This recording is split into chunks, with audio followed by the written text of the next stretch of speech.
knowledge graph. Oh, go ahead. Excuse me. Nice. It's absolutely fine. Cool. All right. Just waiting for it to go live on YouTube. Yeah, we're all set. All right. And we're good to go. All right. Welcome back, everyone, to Odys Talks. Naturally, this show is hosted by Odys.global, your one-stop marketplace for H domains and websites, as well as several additional services, including topic clusters, 3-on redirects, EAT, audit, fully managed hosting. You can also get domains and websites from us in installments. That is lease to own feature. So if that's something you're looking for, you can always reach out to us via the website and we'll sort you out. What else? Today I'm joined by 3 amazing guys. I mean, that's like the legends condensed, I'd say. It's Asif of the famous Conch-House case. I mean, like, who hasn't heard about the case, right? It's Jason Hennessey of Hennessey Digital and Jason Barnard, aka the brand serve guy of CaliCube. So why don't you guys go on and introduce yourselves? Asif, since this is the first time for you on the show, why don't you go first? Yeah, sure. Thanks for inviting me here. I'm really happy to be with 2 of my mentors. I met them in person in Vietnam for the first time, like last month, and I spent a lot of time with them, and I learned a lot. And it's really great to have them here with me. I feel really good and nervous as well. So right now I'm working with Steve Toth from SEO Notebook. You can see it here. So and representing communities. So we are trying to build a community for the SEO people as well. So that's what I'm doing. And about the Conch-House, I clarified everywhere. The Conch-House was not like my project. It was like my friend Kaisar Hamid. He was the owner of that domain. We made the software behind that project, Black Hat thing, and we had like over 300 domains running around there. And some of them worked, some of them really went well, like Conch-House, and some of them haven't gave us any money. So yeah, that's all from my end. Awesome. Jason, I don't know. You can fight first. I'll go first. And Jason, I love that you're on point with your brand as always, man. The red shirt, love it. So Jason Hennessey here, super excited to be joining everybody this morning. I'm calling in bright and early, 6:30 a.m. my time here in Los Angeles. Super like Asif said, we just got back from Vietnam where we're all together in person. Sometimes just kind of going to those conferences, you really get to know people. Jason, we had a nice steak dinner together. And so if you're watching this, I think a lot of us will be at Chiang Mai again, coming up soon, right? In November. And then I'll be in Singapore too. I think maybe a couple of you might come out to the Ahrefs conference as well in Singapore too. So, but super excited to be here and talking about SEO, everything that we all love. So. Awesome. Thank you. Jason Barnard. Brilliant. Yeah. Lovely steak dinner with Jason. Lovely meeting with Asif. Saigon was brilliant. I've come back. We've got 2 clients, Nice. Both for personal branding, based on our ability to build personal brands and build them into Google's brain. And I've just published an article that I shared in the private chat on Search Engine Land yesterday. Another huge update in the knowledge graph, where Google is focusing on people, and specifically people who have EEAT built in: writers, journalists, analysts, researchers, academics, all of that kind of person. And it's very, very, very, very clear that Google is trying to understand who the content creator is. Links are great for content in terms of credibility. Content creators have different EEAT signals. Google's trying to understand who they are so that it can apply those EEAT signals and also start to combat AI-generated content. And not forgetting, of course, website owners. Who owns the website, the company behind it? That's a huge question. That's what we specialize in at CaliCube. So to come back to that, I'm the CEO of Calicube, the brand cert guy. I am obsessed by Google's knowledge graph, how to educate its knowledge graph, and by extension, how to educate all of these machines, ChatGPT, Bing Copilot, Perplexity, Google Gemini. They are all the same. They want to learn. All we have to do is figure out how to teach them. And at Calicube, we figured that out. Wow. Nice. All right. It's time to kick it off. Ladies and gentlemen, we are live. I'm representing here with the old school catch wrestling or a boxing match. I'm now. That's actually Bruce Buffer from UFC. Yeah. Before we dig into into today's chat topic, I would also like to mention that both of Jason's here today are Odys mentors, and you can book coaching sessions with each of them using the links in the description post or box wherever you're watching this. So yeah, make sure to check their pages out and book your sessions and pick their brains, because they definitely have the knowledge and experience that will help you build and develop your business, whatever it is. Yeah, and I'm actually kind of like sort of bummed out that I didn't get you guys last time, because this way there would have been 3 Jasons in the same panel. Along with Jason Mills.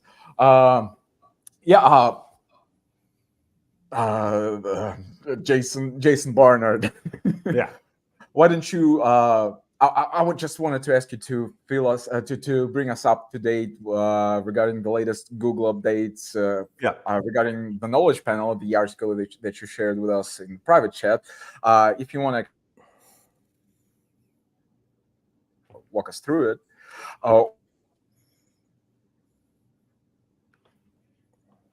How? There you go, Jason. That's your cue. When he sorry, my internet connection suddenly just cut out. But it's actually been huge the last year. I built Calicube Pro, which is our SaaS platform, 2 billion data points collected from Google, right back to 2015, because I believed Google in 2015 when they said from strings to things. Turns out they were boasting. They were ahead of themselves. It's taken them 9 years to actually do it, and now they're walking the walk. Before, they were just talking the talk. And in the last year, especially the latest update, brand is the only thing. If you don't have a brand, a company brand, a corporate brand behind your website, you're in trouble. If you don't have a personal brand behind content, you're about to come into some kind of trouble. Google is focusing on understanding corporations behind websites, the website owners, and the content creator, the person who's actually creating the content. And in the last year, we see clearly it's focusing on people because it's got a good grasp of brand, and it can use the website still as a proxy for the company behind the website. So it doesn't need to focus on that now. So if you are still surviving as a brand because of your website, because of the links, because of your traditional SEO, great. It's really good news for you, but start preparing today, because in a year or two, that won't work anymore. And from a personal brand perspective, in the last year, the knowledge graph has increased 4-fold, 4 times the number of people in the knowledge graph today as there were a year ago. In corporations, it hasn't changed at all. Google is focusing purely on people. And when you look at it, 4 times the number, when you've got 54 billion entities in the knowledge graph, that's a huge number. Anybody can get a knowledge panel today. The trick is get a knowledge panel, get in the knowledge graph, build up confidence that Google has in its understanding, build up your EEAT credibility signals. We call them NEAT, with notability and transparency added to their EAT. Then you've nailed it. Then you become a reference in your industry, and your articles will be trusted more by Google. So if you look at EEAT applied at 3 levels: page level, that's going to be links, the quality of the content; content creator level, does it understand your entity, the person who's created the content? Are you relevant? Are you authoritative? And website owner, behind the website, who is the publisher of the content? Which company is standing by this content, is standing behind this content? And those three levels, as you can imagine, links still work, but why don't you get the additional signals from the content creator and the website owner? And I had an interesting conversation yesterday with an agency who wants to use the Kalicube Pro platform. And he did an analysis of a market where his client has lost pretty much everything in the last 8 months. And he found a correlation of all the competitors. The ones that were winning all had knowledge panels. The ones that were losing, none of them had knowledge panels. Wow. We're now collecting data with Sarah Mokonseye to prove what he is saying. i.e., 10,000 brands, data for their SEO traffic, and see the correlation between two things. Do you have a knowledge panel? Does your SEO traffic go up over 2 years, the last 2 years? If you have a knowledge panel, we believe that means your SEO traffic will have gone up over the last 2 years. There's a correlation. And the second is your branded search increasing?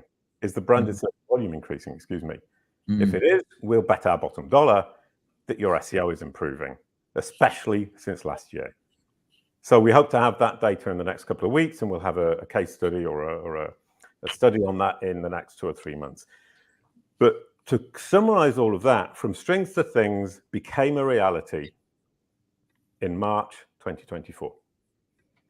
And the SEO industry is now, from what I see, maybe not freaking out, but certainly standing up and taking notice of things as opposed to strings. And I'm really happy because Kalicube is sitting right in the middle of that particular space. So SEO isn't dead after all. No. It's just changed its hat. Okay, what hat is it this time? I reckon the red hat. It's a red shirt. But what was interesting is I posted 3 or 4 years ago on Twitter, in knowledge management in Google's knowledge graph and brand management in SEO generally, it's the same or very similar techniques that we're all using as SEOs anyway, but the priorities are different. So as an SEO, you simply have to change your mindset. Google's done an 180-degree pivot. We just need to change our mindsets and apply our strategies, our knowledge, our skills in a different priority. Think about linkless links. Think about mentions. Think about brand. Think about reviews. Think about social media. They're all things we know and we work on, but we've tended to focus on keywords and pages, links, site speed. 3 things that still matter, but matter less and less. Entity understanding is the foundation of everything. If you don't have that, you're going to struggle. That's very interesting. Is there any chance for affiliate marketing, or it's going to just keep sinking? Oh, no. Well, that's the point, is SEO becomes what I would call packaging for branding and marketing. So SEO is simply taking what you're doing for your audience, standing where they're looking, with the right content for the right person at the right time on the right platform, LinkedIn, Forbes, search engine land, YouTube. Your own website is part of that, but it's not the only focus. And then packaging it so the machines can understand and can see what you're doing with your audience, that you're engaging them, that you're serving them, that they see you as a credible, the best solution. And then the machines simply replicate what they're seeing human beings doing. So SEO becomes packaging for SEO, for Google, of the branding and marketing you should be doing anyway. So you become, as an SEO, a brander, marketer, packager for Google. And other machines. Jason, let me jump in here. So I can speak from experience, right? Because I have a personal brand, right? But I wasn't really paying attention to my knowledge panel per se. And that perception is reality when people are doing searches, right? And so, who did I reach out to? The king, the brand SERP guy, right? To help me out. And it's, this is not a commercial for you, Jason, but you definitely, your area of expertise very well. But the cool thing is that you make it so easy, right? You just basically kind of give people a stepping stone into specifically what code you need to put on your website.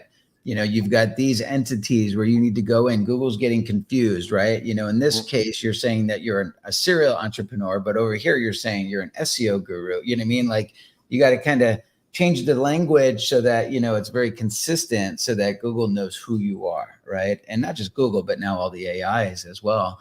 And so, you know, it's not something that happens in an instant, but over time, like you said, the confidence level continues to grow. It grows, it grows. You know, now you Google my name and there's a nice knowledge panel there, and it's amazing. You know, it works. You know, so I definitely think anybody that's trying to build a brand or a personal brand should be paying attention to that for sure. Ooh, and if I can add to that, I was talking to James Dooley at Saigon, and he said, "Oh, I'd love to do some videos with you, Jason." And what he basically did was 4 videos where he told me and his audience how much money his personal brand has made since he listened to me about his brand search. And literally hundreds of thousands of dollars in one specific deal that he got because of his personal brand. Sure. For a B2B. What he was saying as well is when people get their credit cards out in B2B, they go to the page and the conversion rate of that page has gone through the roof, i.e. people don't hesitate because they trust him, they believe in him, and they've researched him. Go and look at James Dooley's videos about Cuban and with me. We got it last week. Cool. It's astonishing the amount of money he talks about. And I love that because I'm just a geek who loves to do this. And for me, it's an exercise and it's fun.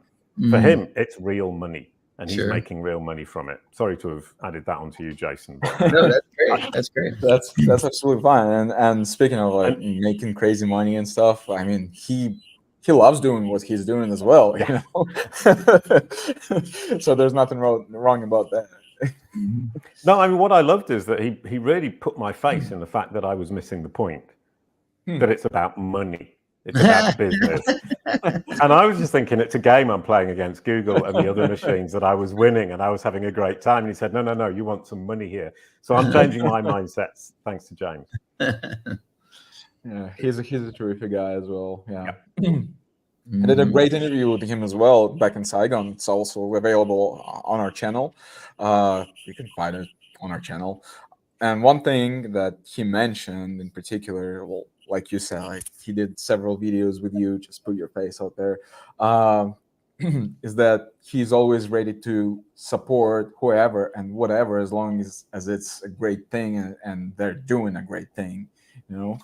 So yeah, that's a lesson to learn from him as well. Yeah, James Dooley is one of the greatest people in our industry. He is. Yeah.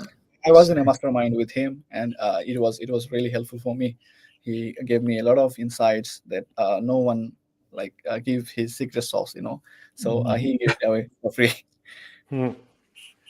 And hi from Uncle Dave. Hi, Uncle Dave.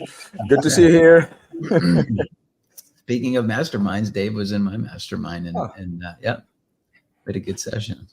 Yeah, it was a great mastermind. The fans weren't helping though at all. It was hot. Yeah. Yeah. Now I would like us to get to the to this panel's main topic, like the blurry line between abusing the search engines and doing business, right? I mean, everyone recognizes and acknowledges that SEOs are manipulating search engines, right? They want to get traffic, they want to use to get more money, more income. And the growing philosophy, I'd say, that I witness is that, and was in particular mentioned by Matt Diggity in our podcast episode, is that there's this fake war between black hats and white hats, and actually, like, whatever works. Now I'm going to use it, right? But there still should be a line, right? Like, what is that line for you? Like, when it stops becoming business for you and becomes abuse? Yeah.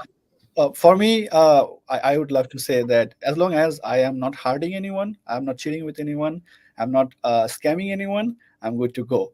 I love testing. I love SEO. So if anyone loves SEO, he or she will definitely do a lot of testing. What is working, what is not working, because like we love it. We love to explore. And then when we find any kind of loophole, we try to monetize it. Like that's what we do. Like we love to make money. And like what I have done is like what we have done. Like we had like a secret group of people community here in Bangladesh. We were in like 5-6 people only, and none of them were interested to come up and like show their face. Only me and Kaisar went out, and I was like, okay, now we need to learn a lot of more than that what we know. So like as I said, as long as I'm not taking anyone's anything, I'm not hurting anyone, I'm good to go. So what we have done is that at that time, old domain was working really well, and the resale value of old domain was like crazy as well. So we were buying the domains, and we were selling the domains. So there is no cost of having that power. So it was like free for us. Then we were like running those script. We were copying all the content from all around the world, and like we putting it on our website. And some of it was well, like growing really fast. And then we added like the affiliate links, and we made some money. People who bought the product from Amazon, they got their product, and we got our commission. Yeah, we have done something wrong with Amazon's affiliate terms and condition. Yeah, that is there. And we lost a lot of money for that as well. Like Amazon came after all the affiliate accounts and it's crazy things that is there. Also, like it's against the Google's terms and condition. But come on, like we build links as well, and that is also like against their terms and condition. But like we do it for every day. So like that's the like line for me. Like that's the ethical line for me. Like how I want myself, and like also like I don't do like casino. I don't do like adult things, because like after 5 years, 6 years, I want to talk about my work with my kids. So yeah. So I don't do things that I can't be proud of. So that is my line. See, All right. yeah. Thank you. For those that know me or follow me, like they probably know that I do a lot of work with law firms in the United States. That's kind of my niche. And so, you know, it's a regulated industry. It's not regulated like banking, you know, or anything like that. But it's somewhat regulated. There is, you know, ethics. There's actually ethics attorneys that, you know, are kind of engaged to make sure that websites, you know, are not saying the wrong things, right? Because you're giving bad legal advice, and you know, and that kind of is applicable to people's lifestyles. And so for us, when we're doing SEO, we have to take a lot of that stuff into consideration. You know, with the content that we write, some states are different. Sometimes you can't even use the word best. You know, hire the best attorney, or we are experts at DUI, right? You know, like in some states you can't do that. In other states it's okay. So we have to kind of know like the rules, not only like globally, but sometimes like at a state level too. And so, you know, usually when we're working with clients like that, you know, we have to kind of go all full like white hat, you know, and don't get me wrong, like there is a place for the black hat and the gray hat stuff too, which I'll talk about in just a second. But when I'm working with a client's website, you know, to your point, Asif, is, you know, we want to do things that is not going to kind of get anybody in trouble. Nobody's ever going to lose their bar license over the tactics that we're using to generate traffic. You know, and as a result of that, you know, we do a lot of the stuff that Jason, you know, shared about just kind of helping them build their brand and doing things that real companies do and tying the entities together, right? And publishing good content and driving links to it, right? So from that side, it's all pure white hat. We don't mess around, you know, we don't, you know, there, and that's the problem is like, that's the reason why I wrote my book, Honest SEO and Law Firm SEO, is because I wanted to educate my audience, because there are people that might not agree with what I'm saying and might actually push the needle and go aggressive with like PBN links on a law firm's website or whatever, you know what I mean? Like to really try to get the results quicker, or to go and hack other websites and try to get links to them. You know what I mean? There's all kinds of dubious strategies that you can use that work and are effective, but at the mercy of getting somebody to like lose their business license, right? That is totally wrong. Yeah, I never done that. I've been doing SaaS SEO for last 3-4 years, and I have never done anything shady to any of my clients. And they love me. But on the outside, from a Black Hat perspective, like I said, there's a world of that. You know what I mean? Like, heck, if I'm trying to get Amazon page to rank on Google, I'll use PBNs, I'll use software. You know what I mean? Who cares? I'm going to send all kinds of crazy links to that to try to boost it. You know what I mean? So it's a different world, and it just has a different place. That's all. Oh. Mr. Barnard, Yeah. what about you? Well, I mean, my line is being able to change information in Google's knowledge graph and add entities to Google knowledge graph is hugely powerful. My perspective personally is I have the knowledge, we have the courses, people can buy them, they can do what they want with that. We've got a downloadable checklist for building knowledge panels and getting into the knowledge graph, 17 steps, free. We give all of this away, people do with it what they want.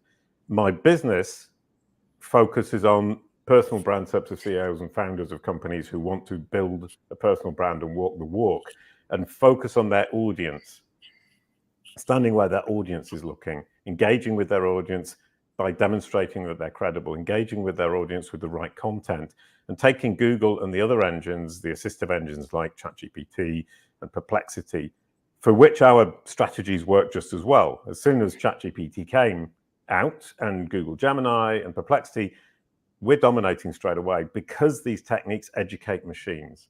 And we educate the machines by walking the walk and simply wrapping all of that up, packaging it for the machine so that they can understand and digest and appreciate what we've got. So from Jason, is there a Black Hat side of your world? Like if you really wanted to kind of train data incorrectly to manipulate it, or to do like, can you do negative like SEO and SERPs and brand SERPs? You know what I mean? Like what does that world look like? Yeah, I mean, I could. I don't do it. I know you don't do it, right? But I'm saying it's possible, right?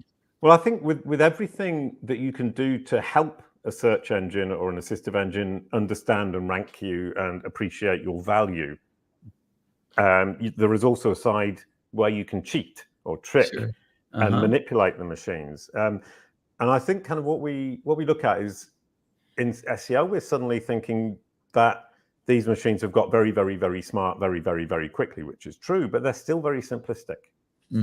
What I'm thinking about is what's going to happen in 5 years, 10 years, when we get singularity, when the machines are smarter than we are. The machines are smarter than the engineers who are building them. That's where we start to think, well, at this point, I need to demonstrate to a machine that I can't control and that is smarter than I am.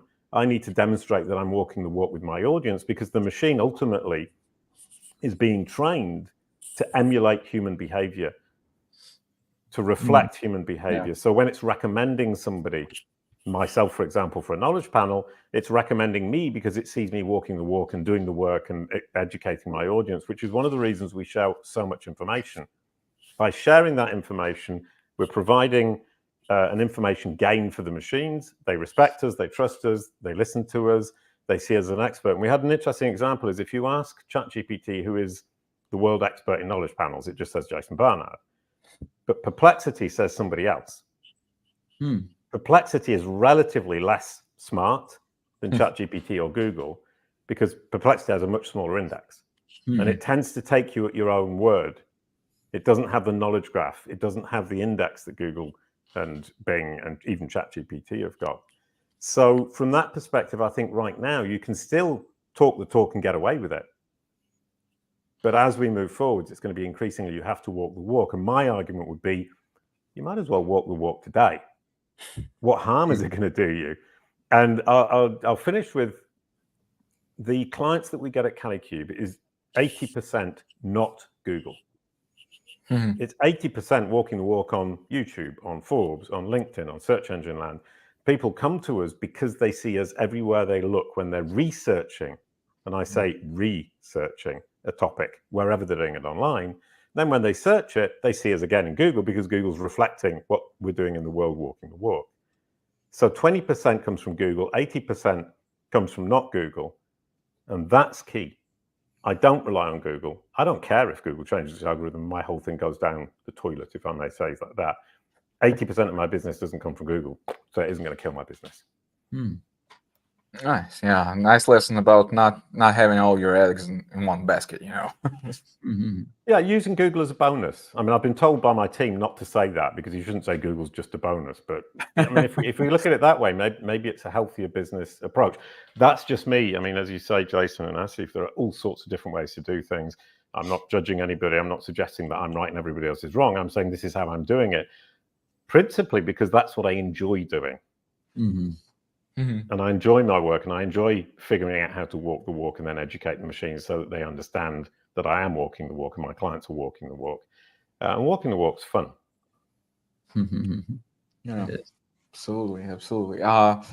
Speaking of machines, AI, funny how last year, like about a year ago, like everything, all the SEO news, search engine news, whatever it was all over. Like, AI was all over it, like everywhere. Everyone was so stressed out about it.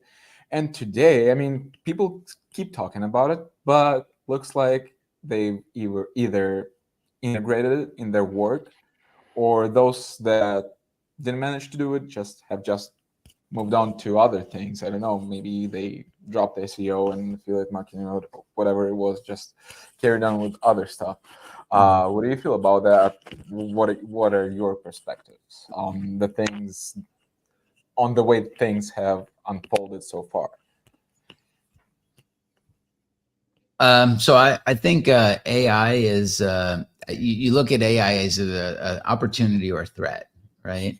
And you know, those that, you know, your mind is pretty powerful, right? So if you kind of seeing as AI being a threat, you know, then, you know, everything is all doom and gloom. You know, I'm going to pack up shop. Like, we're all going to go out of business. Like, Google isn't going to exist anymore. You know what I mean? Like, you just kind of start reading those signals, and that's the world that you kind of live in, right? Whereas a lot of the people that are, at least in our world, that we kind of engage with, are seeing it more as an opportunity, right? And they're figuring out ways to leverage AI to be more efficient, to be more effective. You know, and not just content, you know, I mean, heck, you know, there's a tool that will take videos and, you know, next thing you know, like, you're speaking in Spanish or Russian, you know what I mean? Like, holy crap, like, how cool is that? I think it's actually going to get really scary, you know, in a point, right? Because there might be a time where there's a show like this with 4 of us talking, but it's not us, right? You know what I mean? It might be people that are impersonating us with our voice. And you know what I mean? Like, I don't know what's going to happen. I think it's going to get a little scary and can kind of get out of control.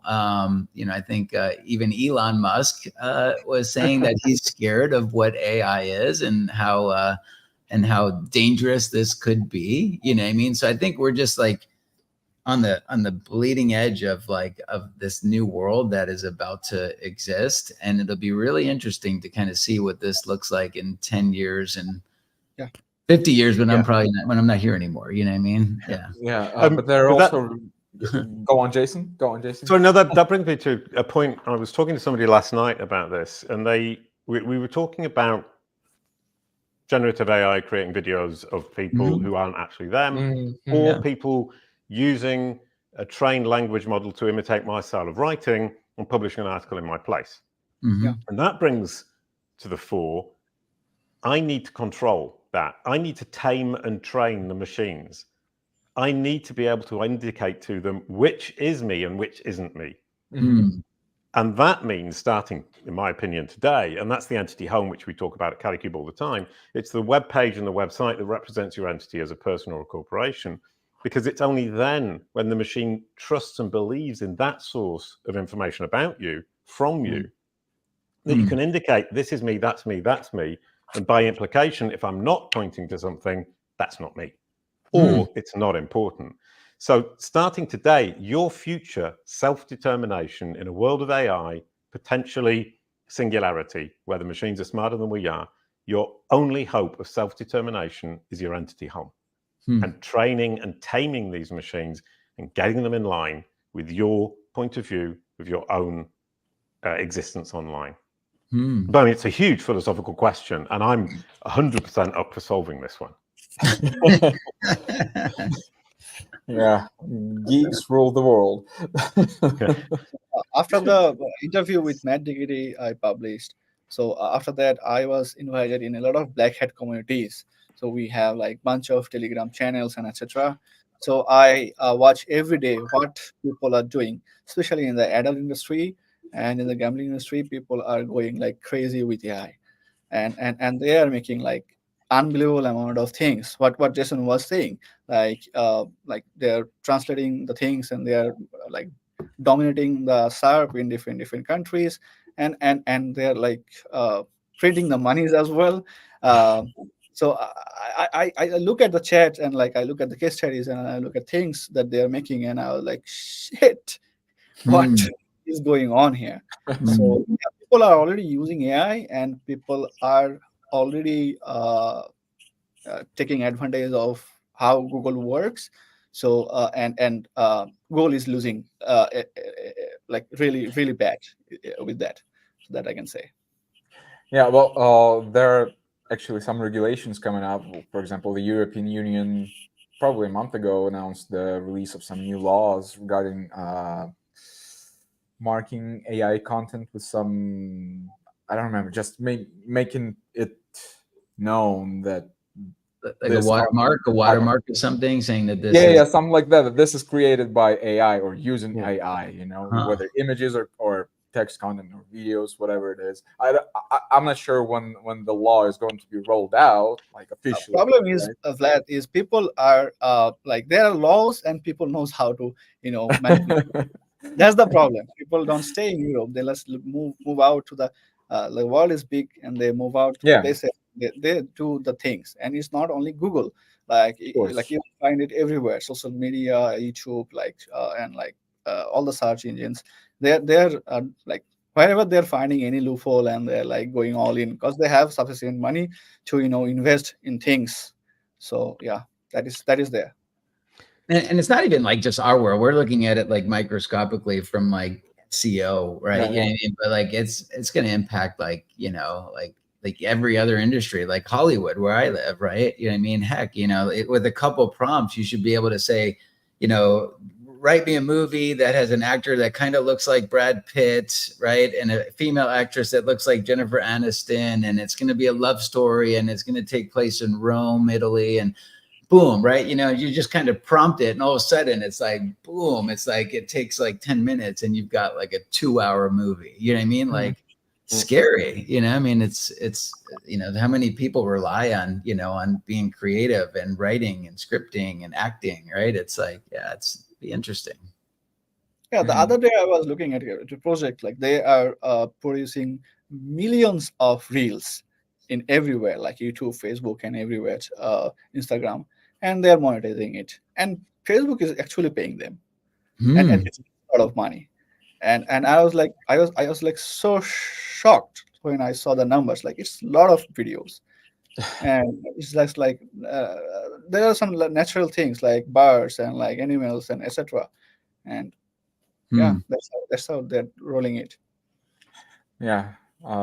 Jason, you wanted to say something? No, sure. I mean, I was just thinking about content creation and writing a script, for example, using large language models. Large language models are predictive, and they just predict the next word. They don't understand what they're saying. And at the moment, the big tech companies are using confidence in terms of what it's produced to judge whether or not it's actually accurate. The problem they have right now is the people who built knowledge graphs didn't talk to the people who are building LLMs. So the two don't communicate as communities, as people, and the technologies don't communicate horizontally. But they're building that in now. And you can see in Google's search engine experience, sometimes it says this information comes from Google's knowledge graph. So that's started. And I know how Google are doing it, and they're not actually checking directly in the knowledge graph, but that's a geeky topic for another day. But it does mean they're fact checking at a certain level. They're not doing it very well, but they're building on it. And that fact checking, once you get fact checking on top of the predictive LLMs, then you've got confident machines that can just spit stuff out and be incredibly confident it's right. Then things will start to move very quickly. Because right now, everybody's holding back, or the big tech companies are holding back because they're not confident in the information these LLMs are spitting out. They need to be confident when they're confident. And we come back to confidence. That comes back in my conversations all the time. There's understanding these knowledge graphs have, confidence in the understanding. And confidence determines whether or not they show the information. So confidence in understanding, confidence in indexing, confidence in what the content's about, confidence in the search query the user's using is hugely important and vastly underestimated, in my opinion. So that confidence, when they hit the confidence level for the LLMs, when they're knowledge checking, then it's going to get fun. And once again, I'm looking forward to that. Oh, yeah. Oh, from a geeky perspective, not from a personal perspective. It scares me from a personal perspective. Yeah, but scaled out AI content, whatever it is, and video, videos, sound, or text content, like, isn't it abused at some point? I mean, when you just blast out, I don't know, thousands of articles to a website in a matter of, I don't know, a couple of hours, and so Google is apparently trying to fight this somehow, right? Well, I mean, fighting the AI content, fighting the AI content is what I came back to right at the beginning, which is if they can identify the content creator, they can know whether they can trust the content. And then somebody said, but how do they know the content creator isn't simply putting their name to a piece of content they haven't written, that it's AI? And the answer is author vectors, which Bill Slawski talked about many, many years ago. An author vector just compacts an article, as far as I understand it, to a hash. And they can just compare the hash and say, this is this person, that's that person. So you then need to imitate the style. Yeah. And if Google can identify the person entity, which is why it has quadrupled the number of people in the knowledge graph, it's trying to understand who these people are and who's creating what and who's authoritative and expert and experienced and trustworthy and even notable and transparent in our neat example at CaliCube, so that they can put to one side or at least demote the AI content to promote content created by real people. And once again, this is just my perspective. We have Calibot. We've trained it on now 3 million words of things I've said or written, and it does a pretty good job of imitating me, but it's simply not good enough. I can't give that to my audience because I won't be selling in the quantities we are selling if I just leave it as it is, because it doesn't resonate emotionally. And it doesn't make sense, and it doesn't build an argument in the way that I would build an argument. So from a small scale perspective, and this is small scale, I always write my own articles. I use AI a bit, but I actually tend to find with my articles, if I try using Calibot to start my article, it actually makes my life more difficult. I end up having to rewrite, and rewriting something that I find uncomfortable is more difficult than just writing it off the top of my head. Yeah, but that's very small scale, and that's just CaliCube. Like, what I saw with AI is like, nothing is easy. People think with AI they can write, like they will put some keywords, AI will give them some articles, they will bang that content on the web, and like bang, they will make money. Like that doesn't work in that way. So when we do SEO, we have a process. Like we have a process, we have to follow that process, and AI can make our life easier and save some money and time. Like we can do more, speed, can bring more speed to the process. But we can't rely on GPT-4 or like ChatGPT or anything like fully. So that is there for me. That is there, and some people are trying to do that. Like they watch my interview and like other things online, and they got the traffic, and then like them, they go like this and come like that. So that is inevitable. Like people will do that thing, and like if they expect that they will be sustained, like it will make them money. Making money is not easy. So you have to build a business. Like when you build a business, you have to take smart decisions, and like you should not rely on something fully. You have to follow some sort of process. So that's what I say. Like I have seen a lot of AI projects, and they are doing really great, and it's really hard to understand that it's written by AI. Yeah, and at the same time, I wanted to mention that the cleanup, let's say, in Google search is not yet like automated the way they want it to be. For example, is I'm sure you've all heard that. For example, I think it was Julian Goldie. So his public websites got hit, Yeah, got yeah. caught pretty badly, It was manually. whereas other AI sites that were doing totally fine, even though they were like completely full of AI. And there were other people that I've talked to that had pretty much the same case, because Yeah. like it seems like whoever it is at Google, they were targeting particularly public. Kasha made a cases. retweet on I think someone from Google, and like then the other day Kasha got penalized. Like all his Google Search Console accounts, like wherever he was the owner, like Mhm. all the sites were down. So it was all personal attacks. Like they have people manually coming after us, and like we just not need to share our website names publicly. Just need to lay low. And by the way, we don't do any black hat stuff in here, so please come after us.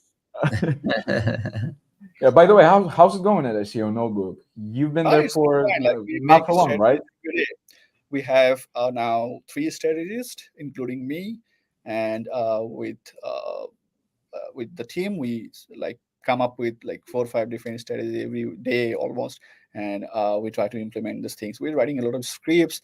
We are trying to do a lot of things. Like in the agency space, like there are a lot of things that we can automate, and they are like really good at automating things. They are like god level, they're really good at Google Sheet and like all these things. So I'm trying to adapt the ecosystem right now. So yeah, it's going good. We are learning every day. So one of our core values from Jason's session, we decided that we need to have some core values, and one of our core values is we will be lifelong student.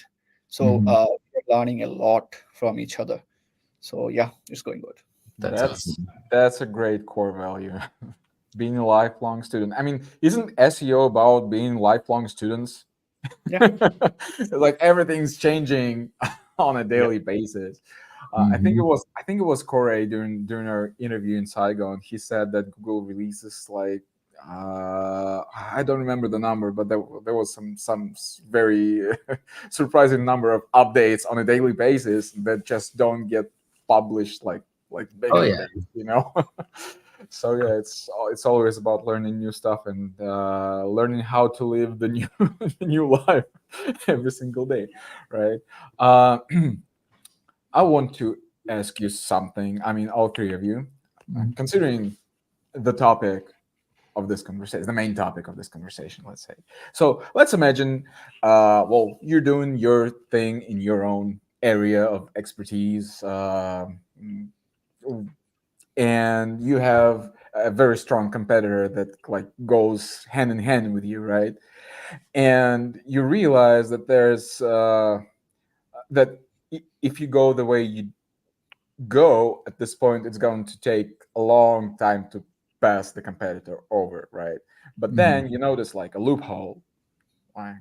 To do something not very honest, let's say, not very white hat, and that will like help you skyrocket beyond the competitor. Yeah. So the question is, what would you do? It's a client project. We will never do that. Like we can't do that because like we are building our brand. So it's on us. Like wherever we do any work, it represents us. So we can't destroy our own career, can we? So like what we say, we stay honest to the clients. Like every one of us, like I know them personally, both of Jason. They're really ethical and honest guy, and I love them for that. And I want to become like them. So so what I do is like I speak to the client directly, like, hey, it will take time, and like it's not like we can't go big quickly. Also like stay in the white space as well. Like there are a lot of long tail keywords that our competitor is not doing, and etc. We can make free tools, and like there are a lot of ways to build the brand, build the authority, and like compete with the strong competitors. But I don't think like any of us would want to do any kind of shady things. Pay yourself. Kinds of website. Yeah, when it's our website, like some dummy project, and like we love to testing, and we love to see what is like going on there, and that's keep us like very sharp. So like we use black hat things. I guess like it's my personal belief is like I do all the black hat things personal in my personal time to is keep me sharp. So when I talk with any of like these guys, so I can say like, hey, I have tested it like 1 month ago or 2 months ago, and it was like that. It's not like I have learned it or I have heard it from like some 1 year, 2 year old. Someone made some testing and like with only 10 websites, and then coming up with something that won't work. So I was in like James Dudley's private mastermind, and then like someone said something, and he was like, when you have done that, and he was like, no, I have done that like 1 year ago, and like how much website you have tested, and he was like 10 or 20, and James was like, no, that doesn't like goes like that way. I have tested in like last week, and it is in that way. So yeah, I would say that. Yeah, I think for me, it all comes down to managing the expectations up front, right? You know what I mean? Like I would hope that, before you take on a client like that, right, that the expectations are aligned. You already know who the competition is. And before you even take $1 of their money, they understand the journey that they're going to be on. Like I sometimes will tell clients, like some clients will come to me and they want to compete for, a keyword that is like extremely competitive in the legal space, like something like a mesothelioma lawyer, right? Something like that. If a kid right out of college, law school says, hey, I want to compete and I want to rank #1 for mesothelioma lawyer, like I'll basically say, hey, listen, you could probably write me a blank check and I probably won't be able to get that ranking, anytime soon. You know what I mean? Like, but I'm honest, I'm ethical. That's the reason why I called my book Honest SEO, right? Is because I wanted to educate people on that. But there are people out there that would be like, sure, just pay me $5,000 a month and we'll be able to conquer the world together. You know what I mean? And so, but at the end of the day, you only have one reputation, and I'd like to preserve my reputation for sure. Yeah. Yeah, I mean, for us at Calicube, because we're focused on brand, and brand is the future, and without a brand, you're not going to survive in the world in general, I would suggest. So once again, Google and the other machines are a bonus. My advice to a client, as Jason says, is don't get on board with a client, or don't get a client on board if they're not on board with your way of working. And my way of working, or Calicube's way of working, is let's build the brand for people. Build it so you're standing in front of the right people at the right time with the right offer, and communicate that to the engines so that they become the bonus. And if you have that mindset, then you're not concerned about the loophole. Because if you're at 20%, you can push it up to 25%. That's always brilliant, but it doesn't change your business fundamentally. It's the 80% that changes your business fundamentally. And it's the 80% that's long-term. And taking a risk, as you said, Asif, taking a risk with your brand, your personal brand or your corporate brand, is inadvisable. And today, my experience, or what I'm seeing, is that people and companies that don't have a visible online brand are now suffering with the machines, including Google. So focus on your brand. The loopholes are tempting, but at Calicube, we would avoid them. Yeah, I mean, in the end of the day, all the loophole goes like closed at a certain time. So yeah, if someone wants to make some quick money and is smart enough to do so, do it, no problem. But do it at your own risks, at your own risk. Like, and there's an interesting point about that. Anyone's brand or anyone's like reputation, because in the end of the day, you are playing with your own reputation as well. So I mean, there's an interesting point about that. I was talking to John Muller a few years ago, and I was talking about the fact that some loopholes stay open for a surprisingly long time, when it seems fairly obvious that Google could have closed it. And he said, well, actually, sometimes we leave the loophole open to collect data. When we've collected enough data to build the machines that can spot the loophole or spot the potential loopholes that will come out of that loophole, then we close it. And when you think about it, that makes a lot of sense. As long as they don't have the data, they can't fight the examples that they have not yet seen. And if you look at knowledge, you can see loopholes in knowledge. You can cheat. You can use specific sites to trigger a knowledge panel, easy peasy. Why is Google letting that happen when they could simply say to the algorithms, don't trust that website, don't trust that website? They're letting the machine get tricked and correcting it so that it can spot the similar examples coming up in the future. Sorry, Jason, you're trying to say. No, and for the first time I've ever seen it, Google basically came out and said, hey, we're going to start penalizing parasite SEO, on this day. You know what I mean? Like, so be warned. Right. And then it was really interesting because they probably collected a lot of data because you've seen, the way in which sites started to prepare for this. Like, you know what I mean? Oh, let's no index these pages, or let's remove this silo so that our whole website doesn't get penalized. You know what I mean? Like, so that was pretty fascinating. And then, obviously they're starting to kind of roll that out now. You're seeing a big change in the SERPs over the parasite stuff right now, Yeah.